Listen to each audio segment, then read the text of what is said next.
சற்று முன் கிடைக்கப்பெற்ற மிக முக்கியமான செய்தி ஒன்று வெளியாகி உள்ளது. திமுகவின் மிக முக்கியமான எம்பியாக இருக்கக்கூடிய ஜெகத் ரட்சகன் நிறுவனம் மற்றும் வீடுகளில் அமலாக்கத்துறை அதிகாரிகள் சோதனைகளை நடத்தி வருகிறார்கள்.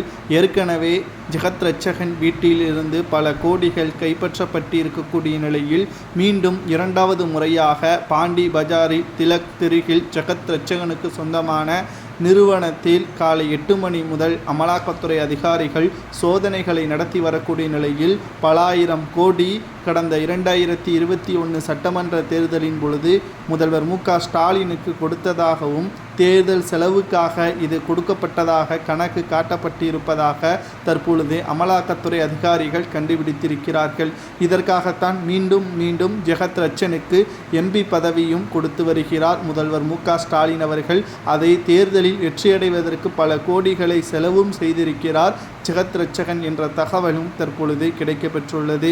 அதுபோல சென்னை எழும்பூரில் உள்ள தாளமுத்து நடராசன் மாளிகையில் உள்ள தமிழக டாஸ்மாக் தலைமை அலுவலகத்திலும் அமலாக்கத்துறை அதிகாரிகள் சோதனைகளை நடத்தி வருகிறார்கள்.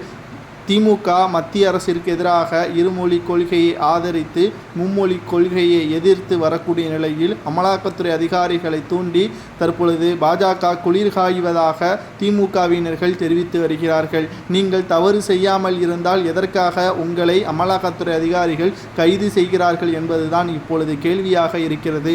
அவர்கள் அதிகாரத்தில் இருக்கிறார்கள். அமலாக்கத்துறை அதிகாரிகள் யார் வீட்டில் வேண்டுமானாலும் சோதனைகளை நடத்தலாம். குறிப்பாக புகார் கொடுக்கப்படும் பட்சத்தில் அதற்கான ஆவணங்கள் சரியாக இருக்கும் பட்சத்தில் அமலாக்கத்துறை அதிகாரிகள் யார் வீட்டில் வேண்டுமானாலும் சோதனைகளை நடத்தலாம் என்றும் திமுகவினர்கள் தற்பொழுது இதில் பேசுவதற்கு அவர்களுக்கு தகுதியே கிடையாது என்று தமிழக பாஜக தலைவர் அண்ணாமலை அவர்கள் கூறியுள்ளார். தற்பொழுது ஜெகத் ரட்சகன் வீட்டில் மட்டும் 200 கோடி ரூபாய் ரொக்க பணம் கைப்பற்றப்பட்டு இருப்பதாக தகவல்கள் வெளியாகி உள்ளது.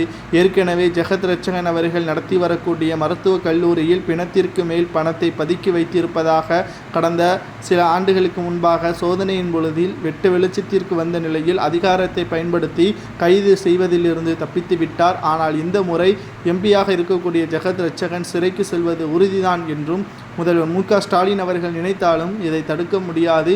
மேலும் மு.க.ஸ்டாலின் அவர்களிடமும் விசாரணை நடத்துவதற்கு அமலாக்கத்துறை அதிகாரிகள் அனைத்து ஏற்பாடுகளையும் செய்து வருகிறார்கள். உங்களது கருத்துக்களை கூறுங்கள். ஜெகத் ரட்சகனுக்கு எத்தனை ஆண்டுகள் சிறை தண்டனை வழங்கலாம்? அவரிடம் இருந்து பறிமுதல் செய்யப்பட்ட பணத்தை எவ்வாறு பகிர்ந்து மக்களுக்கு கொடுக்கலாம் என்பதை கூறுங்கள்.